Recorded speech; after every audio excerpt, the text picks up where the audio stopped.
Hey, greetings everybody, it's GleeCon, and I am here once more bringing you another episode of Lore of Warcraft. Thank you so much for tuning in. I was planning on doing a long play, continuing our journey through Feralis today on this show where we do everything together in the greater World of Warcraft universe. So I play through every aspect of the game, and we're pretty far through, almost 3/4 of the way through Classic Era, doing a completionist run every quest. I do prep work for that offline, and I'm a zoner, so ahead of wherever we are on the show. And I also cover everything in the game that's lore related. So I've done all of the official lore up to Classic on this show, which is why we're at over 1,500 episodes. So it has, all of the novels, which is a lot of them. There are magazines that came out in BlizzCon. There are manga. There are videos. And every now and then I go back and do what's now considered non-canon. So things that either haven't officially been considered canon, like the Fables and Fairy Tales book. So I read little stories from that.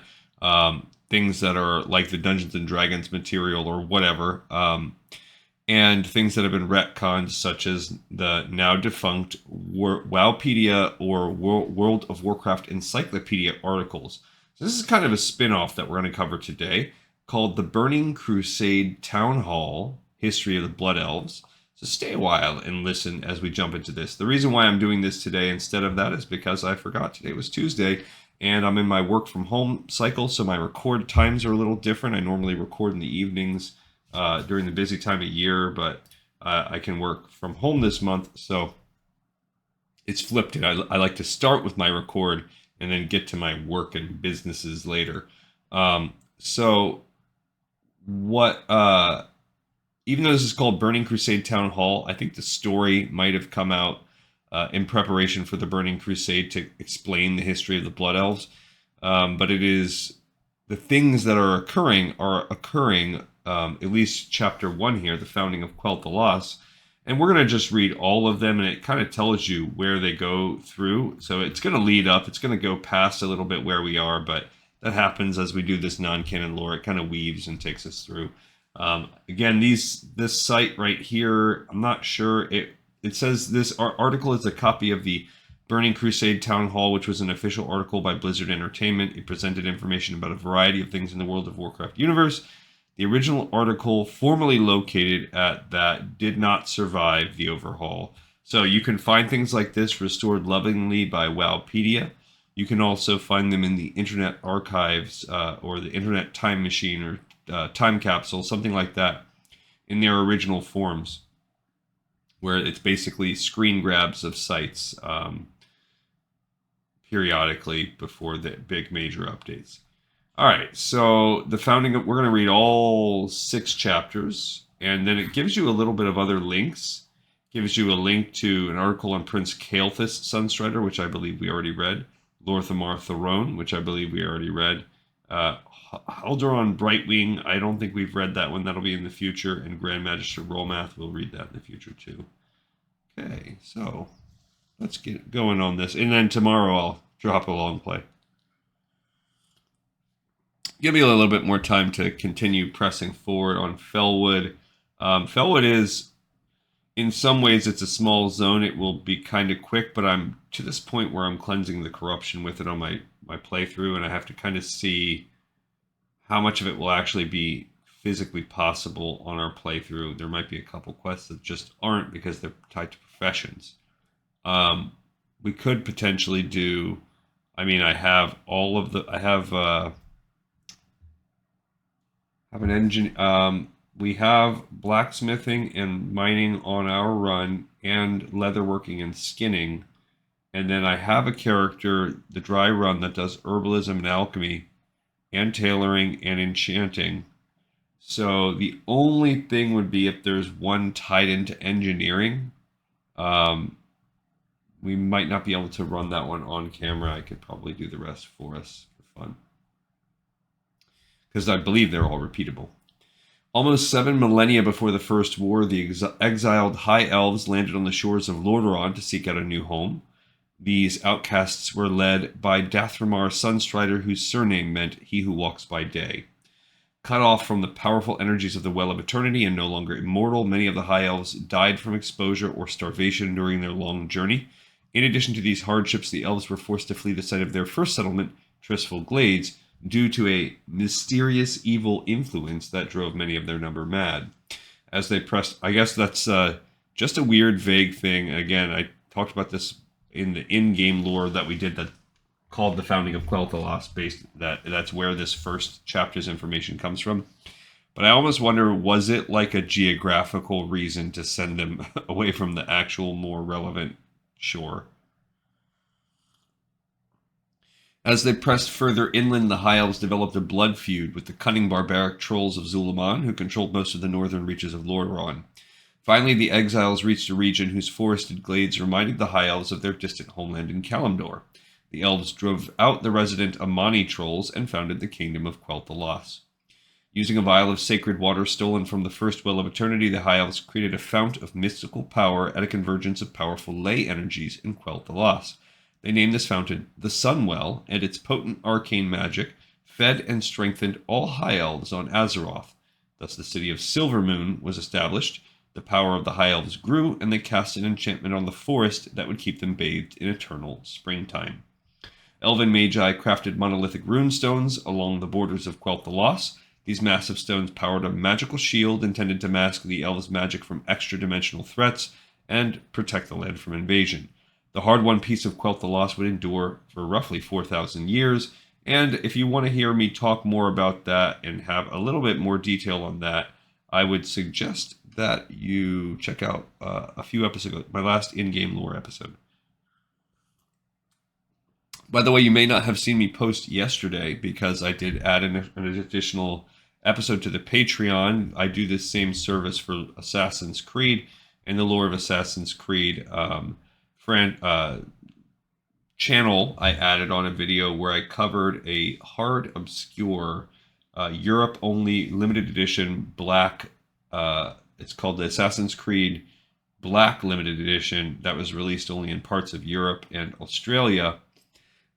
Came with a small book called the Conspiracy Book, which is essentially a different version of the art book that we'll cover next week or in a few days, with some commentary. And I talked about my visits to an art studio dedicated to Ubisoft when I was in Quebec. Okay, Chapter 2, Arathor and the Troll Wars. Thirsty for revenge, the Amani trolls eventually gathered together and staged a vicious campaign to destroy the elven civilization forever. The High Elves were hopelessly outnumbered. The current king of Quel'Thalas, Anasterian Sunstrider, desperately sought allies to aid him in the war, and so it came to pass that the king struck a partnership with the human nation of Arathor. The elves taught a small number of humans how to wield magic. With these new magi and the armies of Arathor, the High Elves succeeded in destroying the trolls' power base. The Amani Empire would never fully recover from its defeat. Quel'Thalas had been saved, and so the High Elves pledged their loyalty and friendship to the nation of Arathor and to the bloodline of its king Thoradin. As a result of the alliance between Arathor and Quel'Thalas, the wizard nation of Dalaran was formed, where humans and elves would study magic for years to come. And if you think about the geography of the northern half of Lordaeron, you've got Quel'Thalas in the northeasternmost tip, and then Tristful Glades, where they said there was evil. And then right underneath that, you start to see the mountain ranges. Underneath Tristful Glades, you have the Silver Pine Forest, and that connects to Lordmere Lake. But that's right through there, that stretch, which is, I guess, tainted. You then come across the Alterac Mountains and the Arathi Highlands, where Dalaran is nestled right there, and Hillsbrad Foothills. And that's also where this nation of Arathor was. So this was the original king. If you read Chronicles, they talk about the ancient human nations. And you can still quest extensively in that little ruins of Arathor. Chapter 3, the Second War, which was covered in Warcraft 2, but this is our first, not our first, but we haven't done too much of the non-canon lore for this period yet. The isolationist elves took little interest in the events of the Second War. Nevertheless, they provided the alliance of Lordaeron with token support for the last descendant of King Thoradin. Lord Anduin Lothar commanded the alliance military forces. The High Elves had not forgotten their pledge. Then the Horde recruited Amani trolls into its ranks. Shortly thereafter, the Horde burned down the borderlands of Quel'Thalas and slaughtered many High Elf civilians. Furious at this wanton destruction of life, the elves subsequently committed all their resources to the war. By the time the horde was driven back, however, the orcs and trolls had already achieved their true goal, to steal and desecrate many of the runestones that powered the elves' defensive shield. The warlock Gul'dan then used the pillared stones to power his devious altars of storms. Nevertheless, the Alliance ultimately won the Second War, and most of the vanquished orcs were rounded up and placed in internment camps. In the war's aftermath, the cost of rebuilding was significant, particularly when added to the cost of maintaining the internment camps. Without a common enemy, the human nations began bickering over territorial claims. To make matters worse, the High Elves abruptly seceded from the Alliance, blaming the humans' poor leadership for the burned forests of Quel'Thalas. High Elves gradually grew further and further apart from their human and dwarven allies, and they are essentially almost non-existent in Warcraft 3. Also, this story, this narrative is probably going to be nice to have a brush up on, so you can check some of the other episodes we've done or do your own research, but that's the point of this channel, to make it to where you don't have to. I consolidate it all into one thing, and you can check out the different playlists if you're interested in finding ones that are more directly tied to this. But I guess the latest expansion, again, I have not played retail in probably a year. I've not played the War Within at all, but I think the latest patch to War Within is going to be dealing a lot with the history of Arathor, so interesting. Chapter 4, the Third War, Warcraft 3, or it's going to be the history of the Arathi Mount region. During the Third War, the evil prince Arthas Menethil laid waste to Quel'Thalas, wiping out most of its population and reducing large tracts of the mighty kingdom to ash in his quest to reach the Sunwell. Yet not all who fell before Arthas stayed dead. His courageous arch-enemy, Ranger General Sylvanas Windrunner, was raised into undeath to serve the merciless prince as a powerful tormented banshee. As the undead armies closed in on the Sunwell, a high elf named Darkandra Thir, who hoped to gain the favor of the Lich King, aided Arthas by lowering the shields surrounding the Sunwell. Darkon's treachery resulted in an explosion that knocked him unconscious and scattered most of the Sunwell's powers.